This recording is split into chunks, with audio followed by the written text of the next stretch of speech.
Jejum. E agora a terceira coluna do sucesso na vida de um cristão que nós vamos falar é sobre a Bíblia, a leitura da palavra de Deus.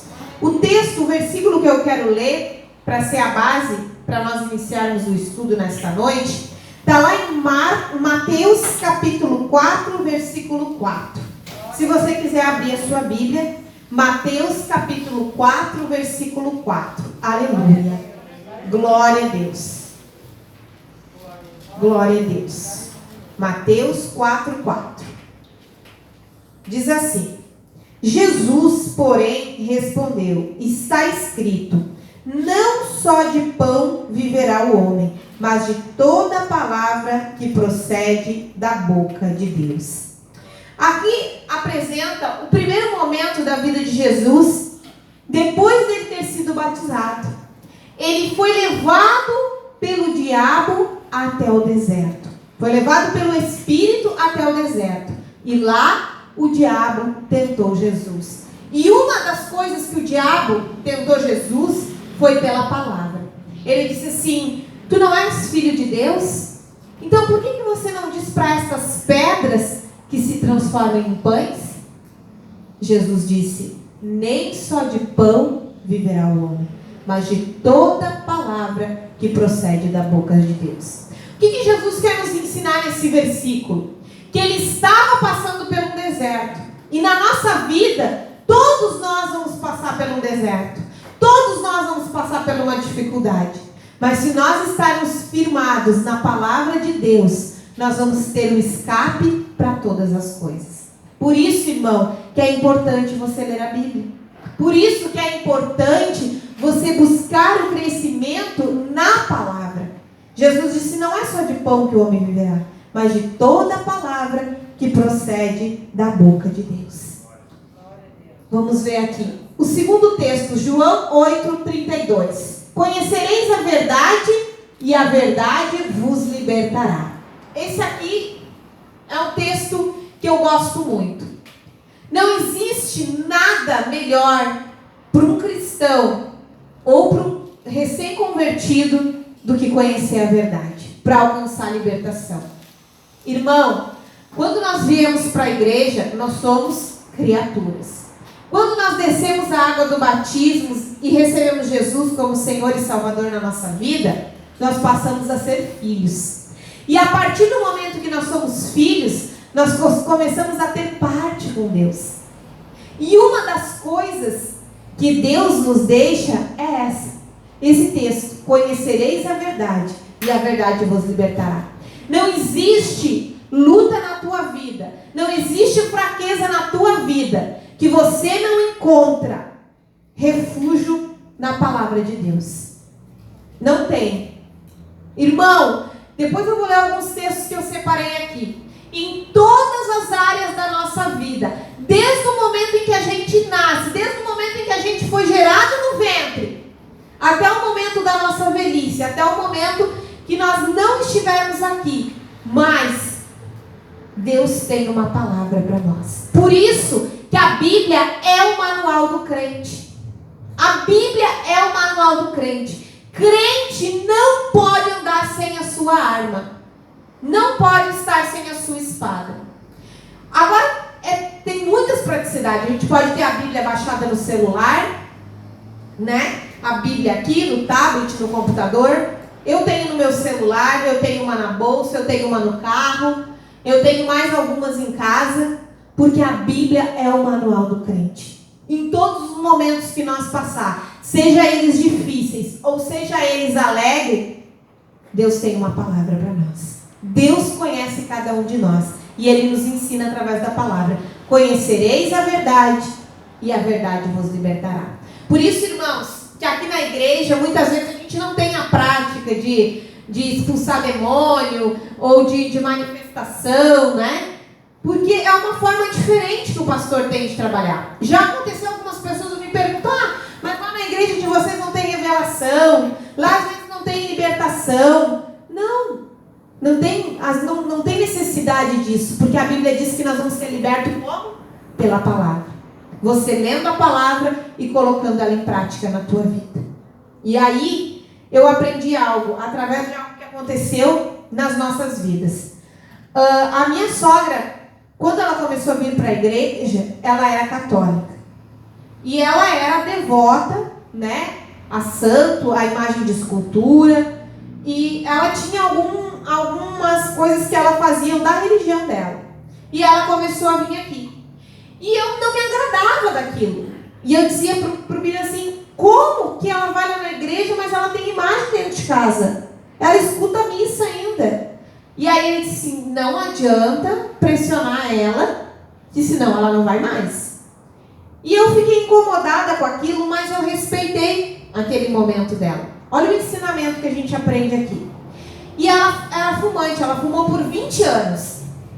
O que aconteceu? Ela começou a vir para a igreja e ouvir o que o pastor pregava. Ouvir o que o pastor pregava. Aí a gente deu uma Bíblia para ela e ela começou a ler a Bíblia.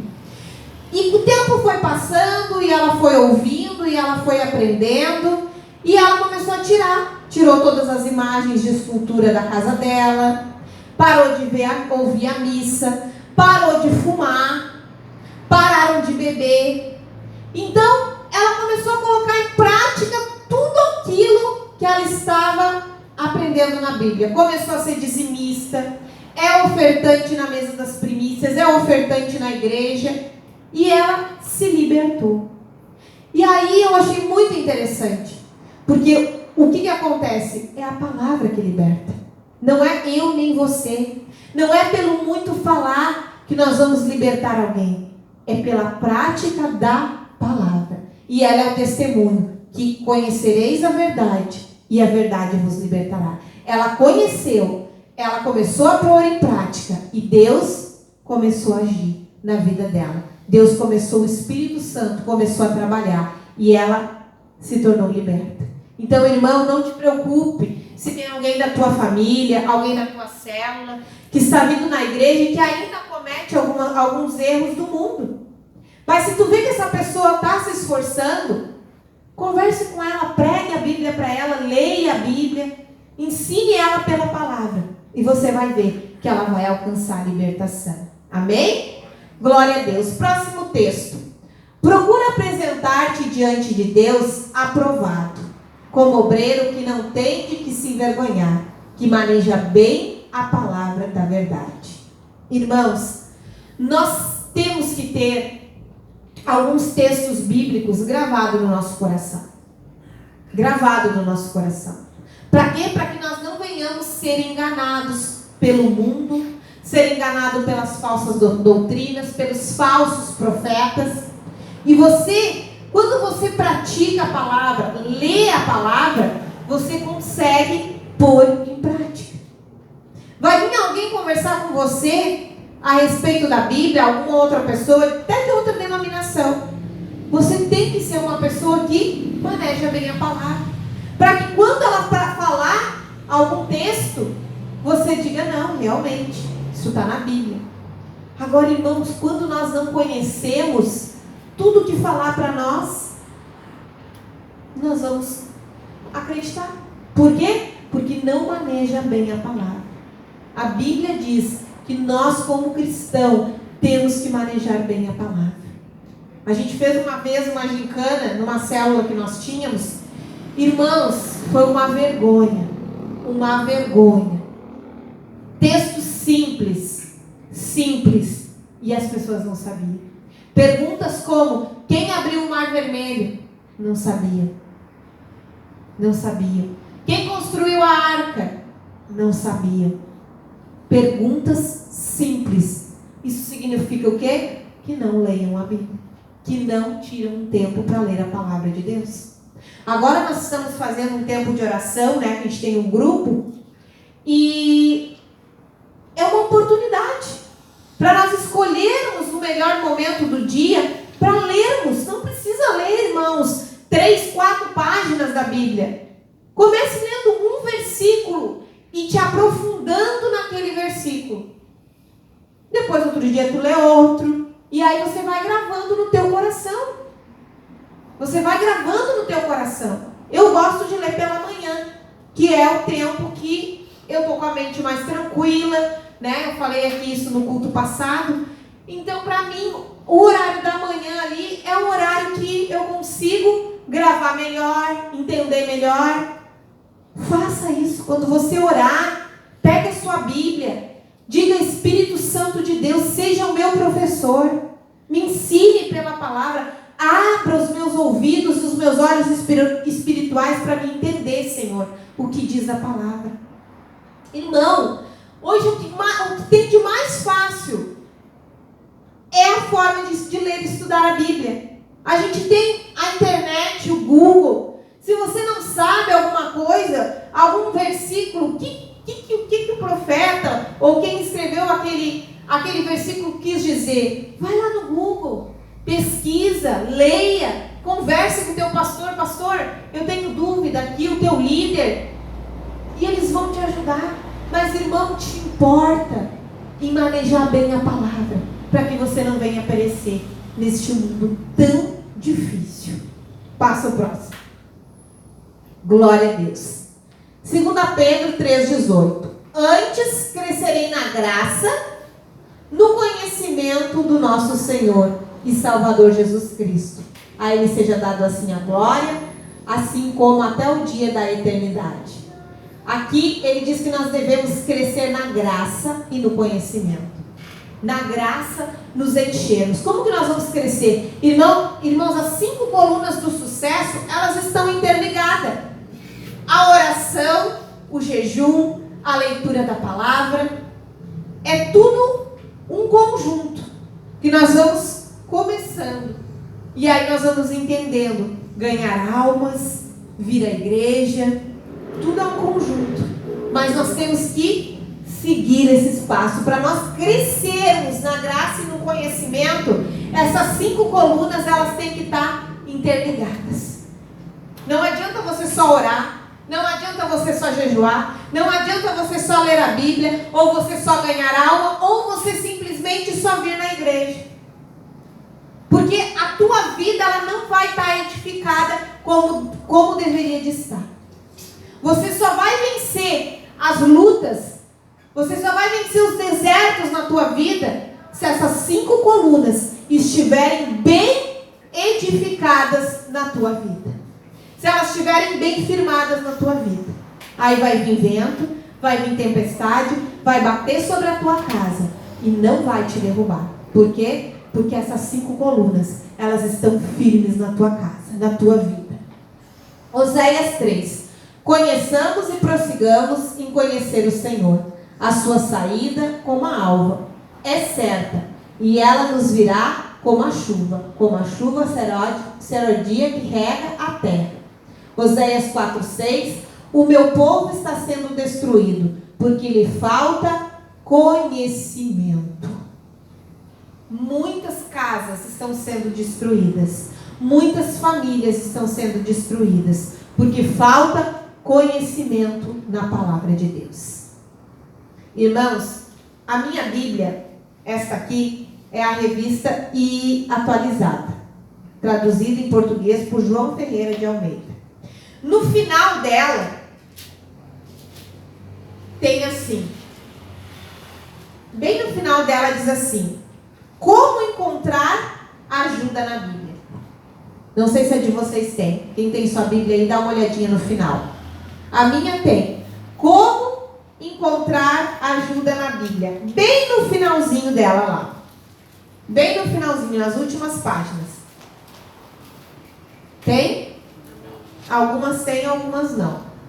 Irmãos, se você não sabe, Deus tem. Eu já falei, para todas as áreas da nossa vida.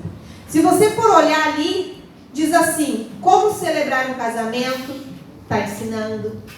Como controlar o seu temperamento, como controlar a língua, como descobrir a vontade de Deus, como aproveitar bem o tempo, para dominar o orgulho, diante de uma vida solitária, como enfrentar a prisão ao iniciar um trabalho, confiança no futuro, onde buscar salvação, como obter perdão E aí tem vários títulos assim, e embaixo tem os textos e os versículos bíblicos.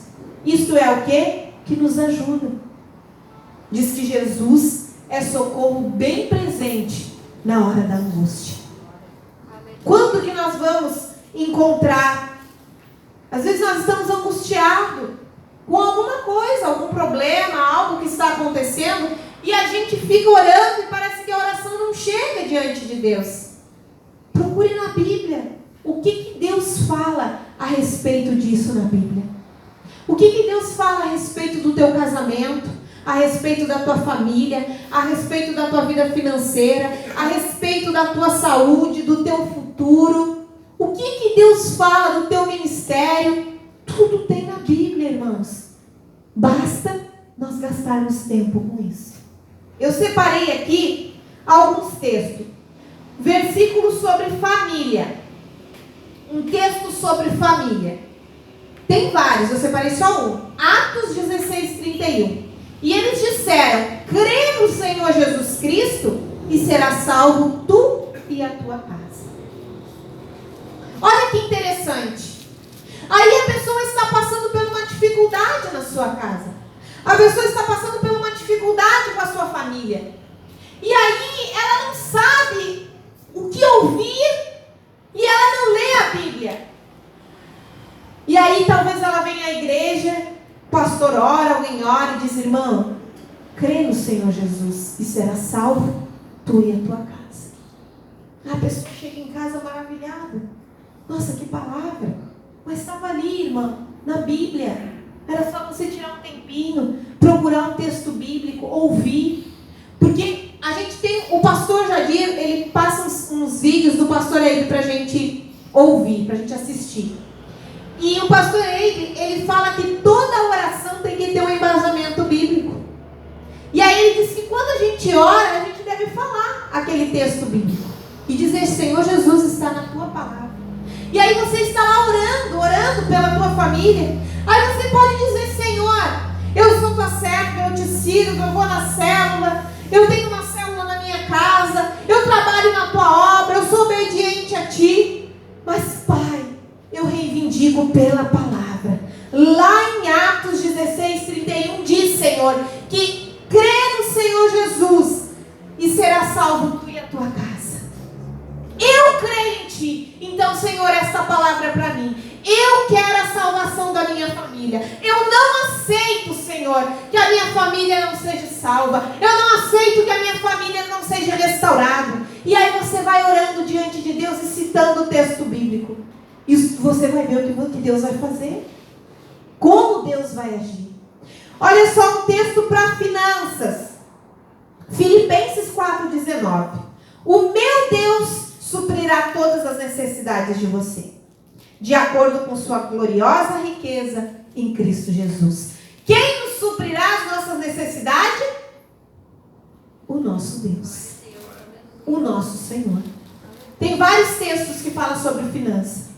Mateus 6 é um que eu gosto muito, que diz que se Deus vestiu até a erva do campo, que depois de seca vai para a fornalha, por que não vestirá você, homem de pouca fé? Por que ele cita no final homem de pouca fé? Porque muitas vezes a gente não sabe como pedir. Muitas vezes a gente não sabe como colocar diante de Deus. Por isso que a palavra diz: o meu povo perece por falta de sabedoria, por falta de conhecimento. Porque se o meu povo estudasse a minha palavra, eles teriam refúgio nela para todas as áreas da sua vida e não ficariam chorando e mendigando pelos cantos. Muitas vezes a gente esquece de buscar socorro na palavra de Deus. Fica se lamentando, fica chorando e esquece de ouvir o que Deus tem para nós. Saúde, 1 Pedro 2,24. Carregando Ele mesmo sobre o seu corpo, sobre o madeiro, os nossos pecados, para que nós, mortos para o pecado, vivamos para a justiça. Por suas chagas fostes sarados. Esse é um texto que eu gosto muito. Eu sempre uso nas minhas orações. Quando eu vou orar por alguém, por cura, eu gosto de usar esse texto. Eu digo: Senhor, o Senhor levou sobre si as nossas dores e as nossas enfermidades. Sobre a cruz. pelas tuas pisaduras, pelas tuas chagas, nós somos sarados. A tua palavra diz, Senhor, que nós fomos sarados. Então eu não aceito essa enfermidade. Eu não aceito esse mal. Eu repreendo em nome de Jesus. Porque foi Ele que levou na cruz. Esse texto é um dos que eu mais gosto. Tem vários outros. Mas esse, quando eu oro por alguém sobre cura, eu gosto de falar esse texto. Porque foi na cruz que Ele levou todos os nossos pecados, todo o nosso jugo, toda a nossa dor, todo o nosso sofrimento. Tudo foi pregado lá. Nós nos tornamos livres. Nós não devemos aceitar. Só que muitas vezes nós ficamos escravos da opinião dos outros. Nós ficamos escravos das palavras contrárias que as pessoas lançam. Ah, mas a tua avó tinha problema de coluna, tu também tem. Ah, mas o teu antepassado teve câncer. Ah, o fulano de tal teve isso. E a gente fica, é verdade, teve, é de família hereditária, está amarrado. Em nome de Jesus. Jesus levou sobre si as nossas dores e as nossas enfermidades. E esse mal não está sobre a minha vida, não. Eu repreendo. Nós não devemos aceitar. Não devemos aceitar. Em nome de Jesus. É a palavra que diz, irmão. É a palavra. Não pereça mais na mão do inimigo, aceitando tudo que o diabo diz. Não. O mundo declarou isso. Mas a palavra diz outra coisa. O mundo declara isso, mas a palavra diz que nós somos sarados. Então nós fomos. Amém? Glória a Deus. Vida espiritual. Irmãos, 2 Tessalonicenses. Devemos sempre dar graças a Deus por vós. E isso é justo, porque para que a fé que vocês tenham cresça cada vez mais. Como que a nossa fé vai crescer? Como que a nossa fé vai crescer? Quando nós colocarmos em prática a oração, o jejum e a leitura da palavra. Você quer crescer espiritualmente? Comece a praticar esses 3 itens. Comece a praticar. Irmãos, como é bom quando a gente tira um tempo para orar. Quando a gente se retira, quando a gente ia para o monte orar. E lá acontecia, Deus se manifestava as maravilhas dele. O chão brilhava, as árvores brilhavam, as folhinhas. E Deus derramava da glória dele. Como é maravilhoso a gente poder viver esses momentos. Só que isso só vai acontecer se nós crescermos espiritualmente. E para nós crescermos espiritualmente, nós temos que estar firmes na palavra, na oração e no jejum. Para o Espírito de Deus se manifestar. Irmãos, está longe de nós alcançarmos santidade. Está longe. Mas nós temos que todos os dias nos revestirmos de vestes limpas. Dizendo, Senhor, perdoa o nosso pecado. Deus, que a tua presença não se afaste da nossa vida. Para que nós possamos crescer espiritualmente. E nós só vamos crescer espiritualmente se nós temos conhecimento na palavra. Irmãos, não há muralhas que não vão cair diante da palavra. Não há doença, não há enfermidade que não seja curada. Não há casa que não seja restaurada. Se você começar a colocar a palavra de Deus em prática. Você começar a colocar aquilo que Deus ensinou. A Bíblia diz que nós somos a luz do mundo. E se nós somos a luz do mundo, nós temos que resplandecer para todo aquele que nos guiar. Diz assim, luz para o meu caminho é a tua palavra, Senhor, e lâmpada para os meus pés. Glória a Deus. Talvez você está no escuro, talvez a luz está apagada, ou está querendo apagar. Busque na palavra, leia mais, ore mais, jejue mais, e essa luz vai resplandecer. A Bíblia que diz, quando você orar, você tem que dizer, Senhor, a tua palavra diz que luz para o meu caminho é a tua palavra. Então eu quero, Deus, dominar a palavra. E lâmpada para os meus pés. Ela vai te guiar dentro da tua casa, ela vai te guiar dentro do teu trabalho, ela vai te guiar na tua vida financeira, no teu ministério. Por quê? Porque ela é lâmpada para os teus pés. Ela é lâmpada para os teus pés. Ela vai te guiar, vai te iluminar por onde você andar. Mas como que a gente vai fazer isso, irmão? Lento. Tem vários textos da Bíblia que eu lembro. Vou conversar com alguém, alguma coisa, algum conselho e eu me lembro de algum texto. Por que que eu me lembro? Porque algum dia eu li ele. Algum dia eu estudei ele. E ele ficou gravado no meu coração. Tem um texto que diz: medita na palavra, de dia e de noite. O que é isso? Leia ela de dia e de noite você vai ficar pensando nela, meditando nela. Eu gosto, às vezes, né? Eu vou dormir de noite, deito na cama, né? E fecho os olhos e lembro de algum texto bíblico. E penso nele. Às vezes a gente ouve as pessoas dizendo: ah, perdi o sono essa noite, preocupado, pensando em algumas coisas, né? No que pode acontecer. Irmão, isso é para quem é do mundo. Para quem é crente, você tem que perder o sono, não. Você tem que ficar meditando na palavra até pegar no sono. E você vai dormir com aquele texto bíblico na tua cabeça. Você vai dormir com aquele texto bíblico no teu coração. Conhecereis a verdade e a verdade vos libertará. Eu não sei o que você está precisando, mas eu sei que o Senhor, pela palavra, pode te ajudar. Te coloque de pé nesta noite. Glória a Deus. Aleluia. Glória a Deus. Aleluia. Buscar em primeiro lugar o meu reino e a minha justiça, e as demais coisas serão acrescentadas.